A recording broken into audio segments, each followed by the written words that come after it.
ಬನ್ನಿ ಬಾವಾ, ಕಾಫಿ ಕುಡಿದ್ರಾ? ಬಾವಾ ಏನಾಯ್ತು, ಯಾಕೆ ಡಲ್ ಆಗಿದ್ದೀರಾ? ಮುತ್ತು, ನಾನು ನಿನ್ನ ಹತ್ರ ಒಂದು ಮುಖ್ಯವಾದ ವಿಷಯ ಮಾತಾಡಬೇಕು. ಹೇಳಿ ಬಾವಾ, ಏನದು? ಈ ಮನೆಯಲ್ಲಿ ನಿನಗೆ ಅಪಾಯ ಇದೆ ಮುತ್ತು. ಕೆಟ್ಟವರು ನಿನ್ನ ಮೇಲೆ ಒತ್ತಡ ಹಾಕಿ ನಿನಗೂ ಬೆಳ್ಳಿಗೂ ತೊಂದರೆ ಕೊಡಕ್ಕೆ ನೋಡ್ತಿದ್ದಾರೆ. ಸ್ವಲ್ಪ ಹುಷಾರಾಗಿರು. ನನಗೆ ನಮ್ಮನೆಯವರಿಂದ ಅಪಾಯನ? ಅಲ್ಲ ಬಾವಾ, ಏನು ಹೇಳ್ತಿದ್ದೀರಾ ನೀವು? ನಿಜ, ಈ ಮನೆಯವರಿಂದನೇ ನಿನ್ನ ವಿರುದ್ಧ ಸಂಚು ನಡೀತಾ ಇದೆ.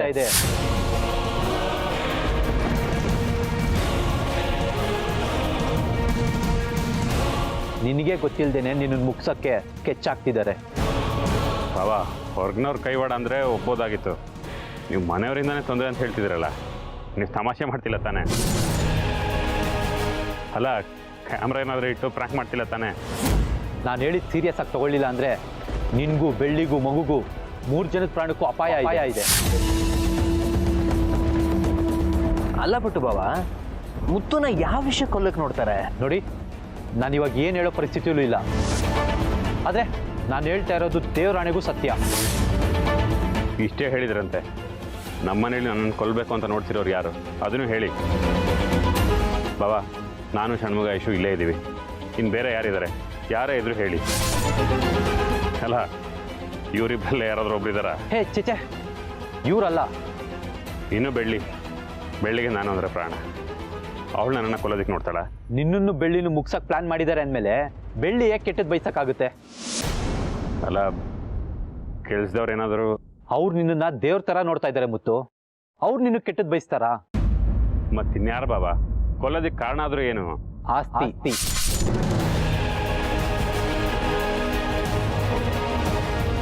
ಆಸ್ತಿ ಸಿಗುತ್ತೆ ಅನ್ನೋ ದುರಾಸೆ. ನಿಮಗೆ ಅವ್ರ ಹೆಸರು ಗೊತ್ತಿದೆ ಅಲ್ವಾ? ಮತ್ತು ಅವ್ರು ಯಾರು ಅಂತ ಹೇಳಿ ನಾನು ನಿಮ್ಮನ್ನ ಬೆಳ್ಳಿನ ಎಲ್ಲರನ್ನು ಕಾಪಾಡಿ ಅವ್ರಿಗೆ ಸರಿಯಾಗಿ ಬುದ್ಧಿ ಕಲಿಸ್ತೀನಿ. ಅವ್ರಿಗೆ ಬುದ್ಧಿ ಕಲ್ಸಕ್ಕಾಗಲ್ಲ. ಅವ್ರನ್ನ ಈ ಮನೆಯಿಂದ ಒದ್ದು ಆಚೆ ಹಾಕ್ತೀನಿ ಅನ್ನೋದಾದರೆ ಯಾರು ಅಂತ ಹೇಳ್ತೀನಿ. ಅವ್ರು ಯಾರು ಅಂತ ಗೊತ್ತಾದರೆ ಖಂಡಿತವಾಗ್ಲೂ ಮನೆಯಿಂದ ಆಚೆ ಹಾಕ್ತೀನಿ, ಪ್ರಾಮಿಸ್. ಆದರೆ ಅದಕ್ಕೆ ಮೊದಲು ಅವ್ರು ಯಾರು ಅಂತ ನಂಗೆ ಗೊತ್ತಾಗಬೇಕಲ್ವಾ? ಬಾವಾ, ಪ್ರಾಮಿಸ್ ಮಾಡಿದ್ದೀನಿ ತಾನೆ? ಯಾರು ಅಂತ ಹೇಳಿ ನಮ್ಮಲ್ಲಿ ಹೇಳಿ ನನ್ನನ್ನೇ ಕೊಲ್ಲಬೇಕು ಅಂತಿರೋರು ಯಾರು? ಅವರು ನೀಲಾಂಬರಿ.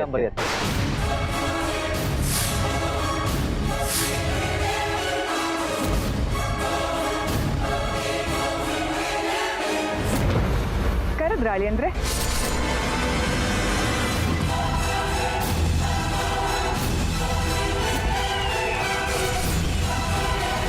ಚಿಕ್ಕಮ್ಮ. ಮುತ್ತು, ಅಳಿಯಂದ್ರು ಆಗ್ಲೇ ಹೇಳ್ತಿದ್ರು ಯಾರೋ ನಿನ್ನನ್ನು ಕೊಲೆ ಮಾಡ್ತೀನಿ ಅಂತ ಹೆದರ್ಸ್ತಿದ್ದಾರೆ ಅಂತ. ಯಾರು ಅಂತ ಕೇಳಿದ್ರೆ ಈ ಮನೇಲಿರೋರೇ ಯಾರೋ ನಿನ್ನನ್ನು ಕೊಲೆ ಪ್ರಯತ್ನ ಮಾಡ್ತಿದ್ದಾರೆ ಅಂತ ಅಳಿಯಂದ್ರು ಹೇಳಿದ್ರು. ನಿಮ್ಮ ಹತ್ರ ಹಾಗೆ ಹೇಳಿದ್ರ ಅಮ್ಮ? ಹ್ಞೂ ಶರ್ಮಿಳಾ, ಸೇಮ್ ಟು ಸೇಮ್ ನನ್ನ ಹತ್ರನೂ ಹಾಗೆ ಹೇಳಿದ್ರು.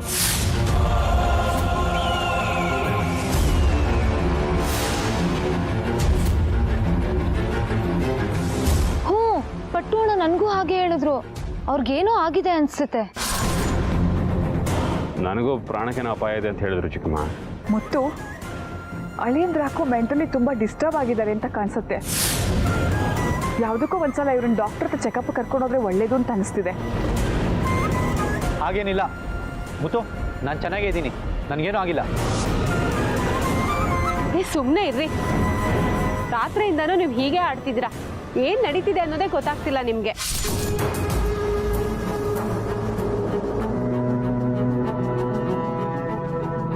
ಅದೇನೋ ಊಟದಲ್ಲಿ ವಿಷಯ ಅಂತ ನಮ್ಮಿಬ್ರಿಗೂ ಹೇಳಿದ್ರಿ, ಈಗ ಅಣ್ಣನ ಹತ್ರನೂ ಹಾಗೆ ಹೇಳಿದ್ದೀರಾ.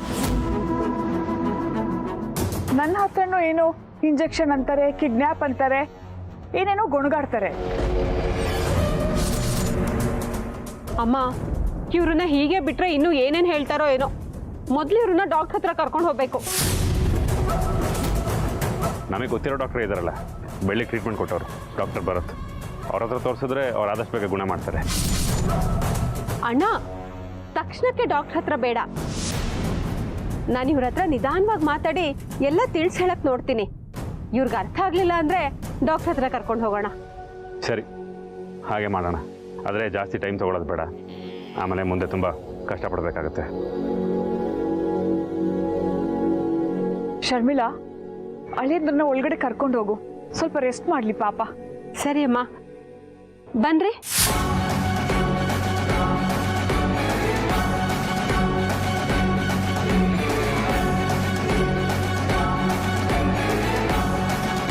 ಚೆನ್ನಾಗೇ ಇದ್ರು, ಸಡನ್ ಆಗಿ ಈ ಥರ ಆಗಿದೆಯಾ?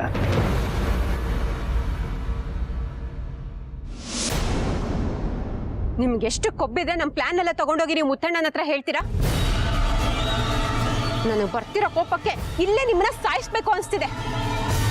ತಾಳಿ ಕಟ್ಟಿದಿರ ಅನ್ನೋ ಒಂದೇ ಒಂದು ಕಾರಣಕ್ಕೆ ನಿಮ್ಮನ್ನ ಜೀವಂತವಾಗಿ ಬಿಟ್ಟಿದ್ದೀನಿ. ಶರ್ಮಿಳಾ, ಸ್ವಲ್ಪ ಸಮಾಧಾನ. ಹೇಗಮ್ಮ ಸಮಾಧಾನ ಮಾಡ್ಕೊಳ್ಳಿ? ಒಂದಲ್ಲ ಒಂದು ರೀತಿಯಲ್ಲಿ ನಮ್ಮನ್ನ ಸಿಕ್ಕಾಕ್ಸ್ತಾರೆ ಅಂತ ಗೊತ್ತಿತ್ತು, ಅದಕ್ಕೆ ಇವ್ರ ಮೇಲೆ ಒಂದು ಕಣ್ಣಿಟ್ಟಿದೆ. ಒಂದ್ ಸ್ವಲ್ಪ ಏಮಾರಿದ್ರು ನಾವಿಬ್ರು ಇವತ್ತು ಮನೆ ಬಿಟ್ಟು ಹೋಗೋ ಪರಿಸ್ಥಿತಿ ಬರ್ತಿತ್ತು. ಆಮೇಲೆ ಆಸ್ತಿಯಲ್ಲಿ ಈ ಮನೆಯಿಂದ ₹1 ಕೂಡ ಸಿಗ್ತಾ ಇರ್ಲಿಲ್ಲ ನಮ್ಗೆ. ಈ ಆಸ್ತಿ ಎಲ್ಲ ಮುತ್ತು ಹೆಸರಲ್ಲಿದೆ. ಅವನದನ್ನ ಒಂದಲ್ಲ ಒಂದರಲ್ಲಿ ಇನ್ವೆಸ್ಟ್ ಮಾಡ್ತಾನೇ ಇದ್ದಾನೆ. ಇಲ್ಲದೆ ಹೋಗಿದ್ರೆ ಇಷ್ಟೊತ್ತಿಗಾಗ್ಲೇ ಈ ಆಸ್ತಿ ಎಲ್ಲ ನನ್ನ ಕೈವಶ ಆಗಿರ್ತಿತ್ತು. ಅಳಿಯಂದ್ರೆ, ಯಾರ ಮೇಲಾದ್ರೂ ಆರೋಪ ಹೊರಿಸ್ಬೇಕು ಅಂದ್ರೆ ಸಾಕ್ಷಿ ಆಧಾರದ ಸಮೇತ ಆರೋಪ ಹೊರಿಸ್ಬೇಕು. ಇಲ್ಲದೆ ಹೋದ್ರೆ ಯಾರು ನಂಬೋದಿಲ್ಲ. ಅಂಥದ್ರಲ್ಲಿ ಅಣ್ಣನ ಹತ್ರ ಹೋಗಿ ನಿಮ್ಮ ಅಮ್ಮ ನಿಮ್ಮನ್ನ ಸಾಯಿಸ್ಬೇಕು ಅಂತ ಹೊಂಚಾಕಿದ್ದಾರೆ ಅಂತ ಹೇಳ್ತೀರಲ್ಲ, ನೀವು ಹೇಳಿದ್ನಲ್ಲ ನಂಬಕ್ಕೆ ಅಣ್ಣ ಏನ್ ದಡ್ಡನಾ? ದಡ್ಡ ಅಲ್ಲ, ಆದರೂ ಒಂದಲ್ಲ ಒಂದಿನ ನೀವು ಆಡೋ ಎಲ್ಲ ಆಟಗಳು ಅವನಿಗೆ ಅರ್ಥ ಆಗೇ ಆಗುತ್ತೆ. ನೋಡಮ್ಮ, ಈಗ್ಲೂ ಅಣ್ಣನ ಪರವಾಗಿ ಮಾತಾಡ್ತಿದ್ದಾರೆ. ಒಂದ್ಸಲ ಜೇನಿನ ರುಚಿ ನೋಡಿದ್ಮೇಲೆ ಮತ್ತೆ ಮತ್ತೆ ನೋಡ್ಬೇಕು ಅಂತ ಅನ್ಸುತ್ತೆ. ಹಾಗೇನೆ ಒಂದ್ಸಲ ಒಳ್ಳೆಯವರು ಅಂತ ಅನ್ಸ್ಕೊಂಡ್ಮೇಲೆ ಕೆಟ್ಟವರು ಅನ್ಸ್ಕೊಳ್ಳೋದು ತುಂಬಾ ಕಷ್ಟ. ಆದ್ರೆ ನಾವು ಹಾಗಲ್ಲ. ಯಾವಾಗ ಬೇಕಾದ್ರೂ ಒಳ್ಳೆಯವ್ರಾಗ್ತೀವಿ, ಯಾವಾಗ ಬೇಕಾದ್ರೂ ಕೆಟ್ಟವ್ರಾಗ್ತೀವಿ. ಅಂಥವ್ರನ್ನ ಊತುರುವಳ್ಳಿ ಅಂತಾರೆ. ನೀವೆಷ್ಟೇ ಕೂಗಾಡಿದ್ರು ಏನೂ ನಡೆಯಲ್ಲ. ನೀವಿಷ್ಟೆಲ್ಲ ಮಾಡಿದ್ಮೇಲೂ ನಿಮ್ಮನ್ನ ಸುಮ್ಮನೆ ಬಿಟ್ಟಿದೀವಲ್ಲ, ಹಾಗೆ ನೀವು ಸುಮ್ಮನೆ ಇದ್ಬಿಡಿ. ಯಾರು ಏನೇ ಹೇಳಿದ್ರು ಮುತ್ತು ನನ್ನನ್ನು ಅನುಮಾನಿಸೋದಿಲ್ಲ. ಯಾಕೆಂದ್ರೆ ಅವನು ನನ್ನನ್ನು ದೇವತೆ ಹಾಕಿ ಪೂಜೆ ಮಾಡ್ತಾನೆ. ನೀವು ಹೇಗಾದ್ರೂ ಮಾಡಿ ಸತ್ಯ ಹೇಳಬೇಕು ಅಂತ ಹೊರಟ್ರಿ, ಆದ್ರೆ ನಿಮ್ಮ ತಲೆನೇ ಸರಿ ಇಲ್ಲ ಅಂತ ಹೇಳಿ ಅದನ್ನ ಅಲ್ಲಿಗಲ್ಲಿಗೆ ಮುಚ್ಚಾಕ್ಬಿಟ್ರಿ. ನನ್ನನ್ನು ಸುಮ್ಮನಾಗಿಸ್ಬೋದು, ಐಶು ಷಣ್ಮುಗನ್ನು ಸುಮ್ಮನಾಗಿಸ್ಬೋದು, ಆದರೆ ದೇವ್ರನ್ನ ಸುಮ್ಮನಾಗ್ಸೋಕ್ಕಾಗಲ್ಲ. ಒಂದಲ್ಲ ಒಂದು ದಿನ ನಿಮಗೆಲ್ಲ ಸರಿಯಾಗಿ ಪಾಠ ಕಲಿಸ್ತಾನೆ ಅತ್ತೆ. ಮಹಾಸ್ವಾಮಿಗಳು ನನ್ನನ್ನು ಇಲ್ಲಿ ಕಳಿಸಿದ್ದೆ ನನ್ನಿಂದ ಒಂದು ಒಳ್ಳೆ ಕೆಲಸ ಆಗಲಿ ಅಂತ. ನೀವೇನು ದೈವಾಂಶ ಸಂಭೂತರಾ? ತಮಾಷೆ ಮಾಡ್ತಿದಾರಮ್ಮ. ಇವರಿಂದ ಈ ಮನೆಗೆ ಒಳ್ಳೇದಾಗತ್ತಂತೆ. ಮರದ ನೆರಳಲ್ಲಿ ಖುಷಿ ಪಡೋದಲ್ಲ, ಗಿಡ ನೆಟ್ಟು ನೀರು ಹಾಕಿ ಮರ ಮಾಡಿ ನೋಡಿ, ಆಗ ಕಷ್ಟ ಏನು ಅಂತ ಗೊತ್ತಾಗುತ್ತೆ. ಯಾರೋ ದುಡ್ದಿದ್ದ ದುಡ್ಡಲ್ಲಿ ಕುತ್ಕೊಂಡು ತಿಂದು ತೇಗೋದಲ್ಲ. ಮುತ್ತುಗೂ ಬೆಳ್ಳಿಗೂ ಏನೂ ಆಗೋದಿಲ್ಲ. ಅವ್ರಿಗಿರೋ ದೈವ ಬಲದ ಮುಂದೆ ನಿಮ್ಮೆಲ್ಲ ಚಾಣಾಕ್ಷತನೂ ತುಸ್ಸಾಗುತ್ತೆ. ಗೆಲ್ತೀವಿ ಅಂತ ಸೋಲಕ್ಕೆ ಶುರು ಆಗಿದ್ದೀರಾ. ಸೋತ್ ಮೇಲೆ ಗೊತ್ತಾಗುತ್ತೆ ನೀವೆಷ್ಟು ಪಾತಾಳದಲ್ಲಿ ಬಿದ್ದಿದ್ದೀರಾ ಅಂತ. ಆವಾಗ ನೋಡಿ ಮೇಲೆದ್ದು ಬರೋಕ್ಕೆ ಎಷ್ಟು ಕಷ್ಟ ಅಂತ ಗೊತ್ತಾಗುತ್ತೆ. ಅಳಿಯಂದ್ರೆ, ನೀವು ನಮಗೆ ಹೀಗೆ ಉಪದೇಶ ಹೇಳೋದ್ರ ಬದಲು ನಿಶ್ಶಬ್ದವಾಗಿದ್ದು ಬಿಟ್ರೆ ಚೆನ್ನಾಗಿರುತ್ತೆ. ಇರ್ತೀರಾ ಅಲ್ವಾ? ಇರಬೇಕು. ನಮಗೂ ತಾಳ್ಮೆ ಅನುಕಂಪ ಇರುತ್ತೆ, ಆದರೆ ಯಾವಾಗಲೂ ಇರೋದಿಲ್ಲ. ಈ ಸಲ ಮಾತ್ರ ಎಕ್ಸ್ಕ್ಯೂಸ್ ಆದರೆ ಮುಂದೆ ಇರೋದಿಲ್ಲ, ಬರೀ ಪನಿಷ್ಮೆಂಟ್. ಇನ್ನು ಮುಂದೆ ನಿಮಗೆ ನಮ್ಮ ಬಗ್ಗೆ ಯಾವಾಗಲೂ ಮನಸ್ಸಲ್ಲಿ ಹೆದರಿಕೆನೇ ಇರಬೇಕು, ತಿಳಿತಾ?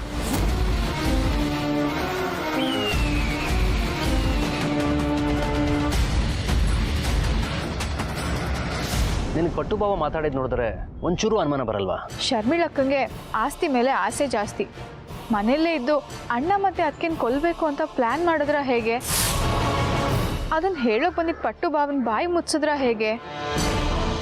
ಐಶು, ನಾವು ತುಂಬಾನೇ ಯೋಚನೆ ಮಾಡ್ತಾ ಇದೀವ. ಪಟ್ಟು ಬಾವ ನಡ್ಕೋತಾ ಇರೋದು ನೋಡಿದ್ರೆ ಬೆಳ್ಳಿಗಿರೋ ಸಮಸ್ಯೆ ಥರನೇ ಇದೆ.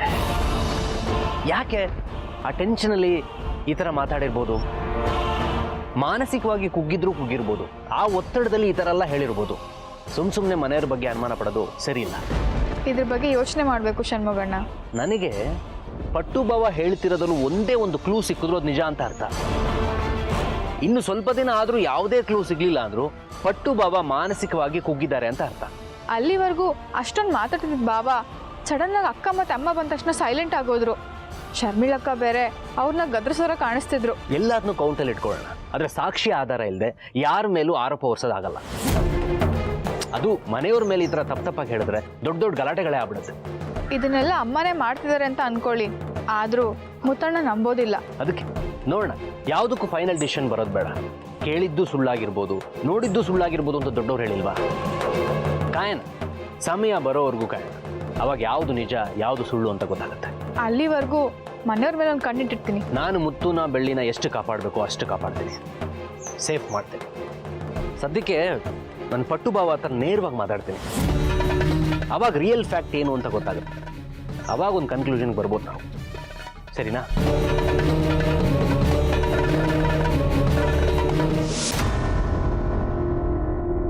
ಪಟ್ಟು ಭಾವ, ಇದೇನಿದು ಇಲ್ಲಿ ಕೂತಿದ್ದೀರಾ? ಬೇಜಾರ?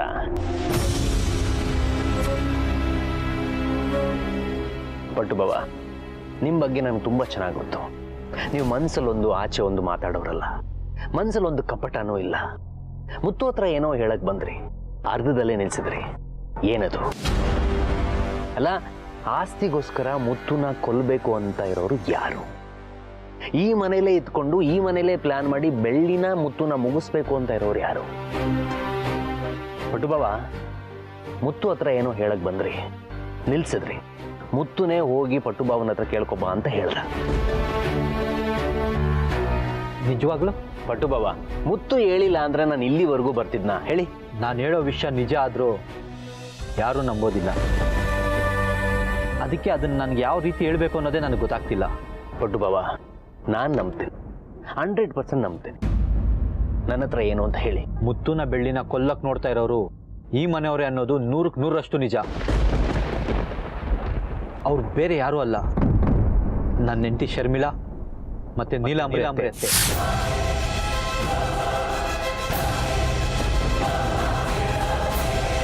ಬಾಬಾ, ನೀವು ಹೇಳ್ತಾ ಇರೋದು ನಿಜನಾ? ಹ್ಞೂ ಷಣ್ಮುಗ, ನಾನು ಹೇಳ್ತಾ ಇರೋದು ನಿಜ. ಆದರೆ ಅದನ್ನು ಕೇಳಿದವ್ರು ಯಾರೂ ನಂಬ್ತಾ ಇಲ್ವಲ್ಲ, ನಾನೇನು ಮಾಡಲಿ?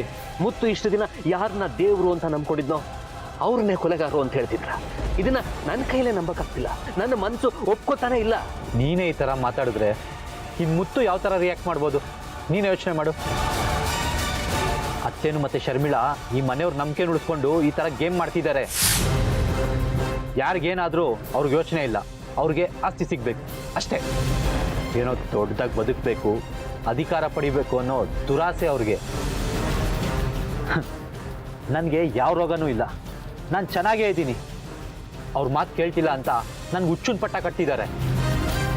ಈ ಹಿಂದೆ ನೀಲಾಂಬರಿ ಅತ್ತೆ ಶರ್ಮಿಳಾ ಸೇರಿಕೊಂಡು ಎಷ್ಟು ಜನನ ಕೊಂದಿದ್ದಾರೆ, ಅದ್ಯಾವುದು ಮನೆಯವ್ರಿಗೆ ಗೊತ್ತಿಲ್ಲ. ಇದನ್ನು ಹೇಗಾದರೂ ಮಾಡಿ ಮುತ್ತಕ್ಕೆ ತಲುಪಿಸ್ಬೇಕು. ಅದಕ್ಕೆ ಏನು ಮಾಡಬೇಕು ಅನ್ನೋದೇ ಗೊತ್ತಾಗ್ತಾ ಇಲ್ಲ. ಪಟ್ಟು ಬಾವ, ನಾನು ನಿಮ್ಮನ್ನು ನಂಬುತ್ತೇನೆ, ಆದರೆ ಬಾಯಿ ಮಾತಲ್ಲಿ ಹೇಳಿದ್ರೆ ಸರಿ ಹೋಗಲ್ಲ. ಆಧಾರ ತಗೊಂಡು ಹೋಗ್ಬೇಕು, ಸ್ಟ್ರಾಂಗ್ ಆಗಿರೋ ಎವಿಡೆನ್ಸ್ ತಗೊಂಡು ಹೋಗ್ಬೇಕು.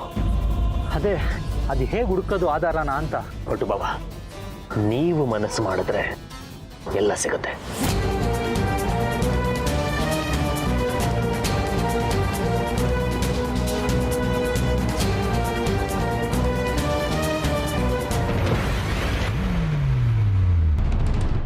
ಯಾವತ್ತೂ ನೀನು ಇಷ್ಟೊಂದು ಸರ್ಪ್ರೈಸ್ ಆಗಿರಲ್ಲ ಅಂತ ಒಂದು ವಿಷಯ ನಿನಗೆ ಸದ್ಯದಲ್ಲೇ ಗೊತ್ತಾಗುತ್ತೆ.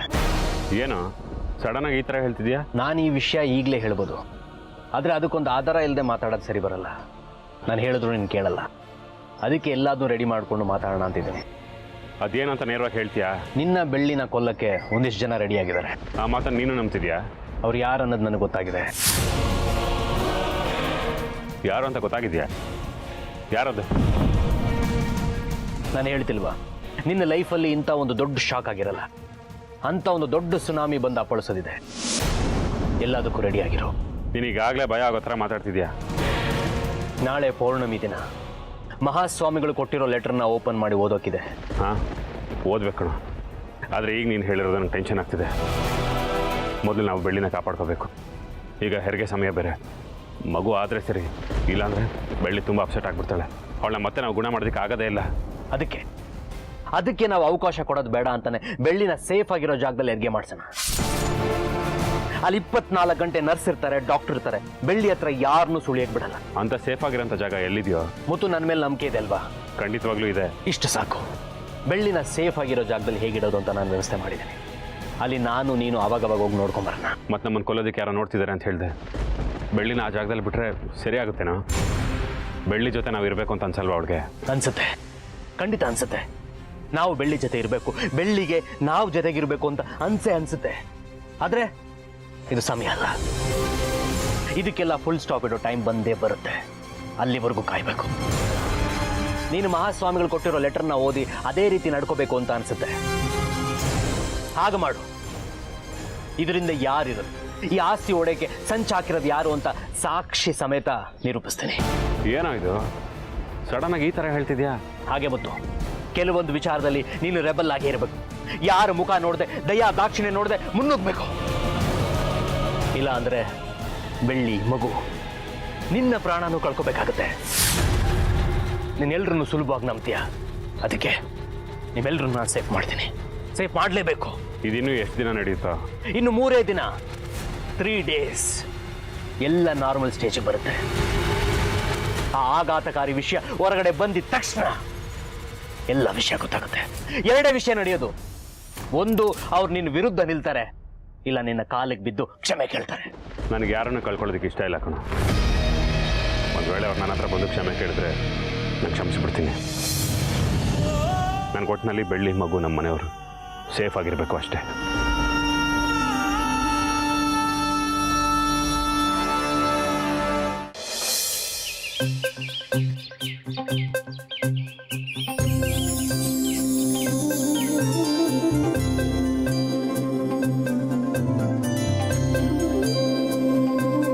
ಇವತ್ತು ಹುಣ್ಣಿಮೆ. ಮಹಾಸ್ವಾಮಿಗಳು ಇವತ್ತೇ ಈ ಪತ್ರನ ತೆಗೆದು ಓದಬೇಕು ಅಂತ ಹೇಳಿದ್ದಾರೆ. ಇದರಲ್ಲೇನೋ ಮುಖ್ಯವಾದ ವಿಷಯನೇ ಇರಬೇಕು. ನೋಡೋಣ.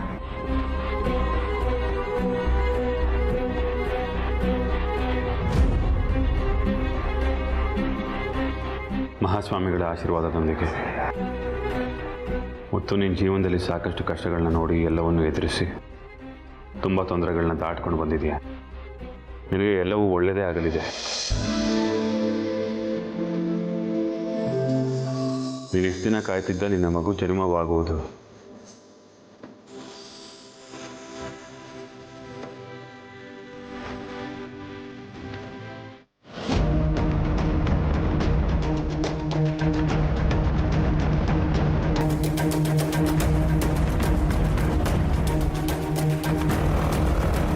ನೀನಿವತ್ತು ಒಂದು ದೊಡ್ಡ ಅಗ್ನಿ ಪರೀಕ್ಷೆಗೆ ಗುರಿ ಆಗ್ತೀಯ.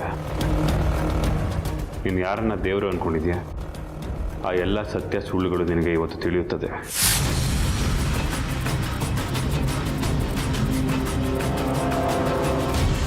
ನಿನ್ನ ಜೀವನವನ್ನು ಯಾರು ನಾಶ ಮಾಡಲು ಬಂದಿದ್ದಾರೋ ಅವರೇ ಆ ಬೆಂಕಿಗೆ ಆಹುತಿ ಆಗಲಿದ್ದಾರೆ. ನೀನು ನೆಮ್ಮದಿಯಿಂದ ಸುಖದಿಂದ ಬಾಳುತ್ತೀಯ. ಇನ್ನು ಮುಂದೆ ನಿನಗೆ ಯಾರು ಶತ್ರುಗಳು ಇರುವುದಿಲ್ಲ. ನಿನ್ನ ಮನೆಗೆ ಚಿತ್ರರೂಪದಲ್ಲಿ ಲಕ್ಷ್ಮಿ ಬರುತ್ತಾಳೆ. ಅವಳು ಎಲ್ಲರನ್ನೂ ತುಂಬ ಸಂತೋಷದಿಂದ ಇರುವಂತೆ ನೋಡಿಕೊಳ್ಳುವಳು. ಬೆಳ್ಳಿ, ನೀನು ಇನ್ನು ಮುಂದೆ ತುಂಬ ಸಂತೋಷದಿಂದ ಖುಷಿಯಿಂದ ಬಾಳುತ್ತೀರಾ.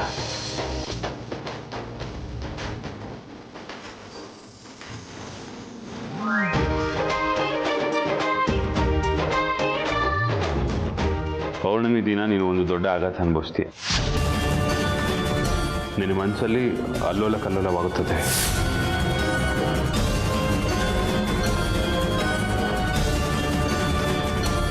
ಏನು ಮಾಡಲಿ? ನಾನು ಬದಲಾಗದೆ ಹೋದರೆ ಬೆಳ್ಳಿ ಹೊಟ್ಟೆಲಿ ಹುಟ್ಟೋ ಮಗುನೇ ನನ್ನ ಸಂಹಾರ ಮಾಡುತ್ತೆ ಅಂತ ಹೇಳಿದ್ದಾರೆ. ಮುತ್ತುಗೆ ನಾನು ಎಲ್ಲ ವಿಷಯ ತಿಳಿಸ್ಬಿಡ್ಲಾ?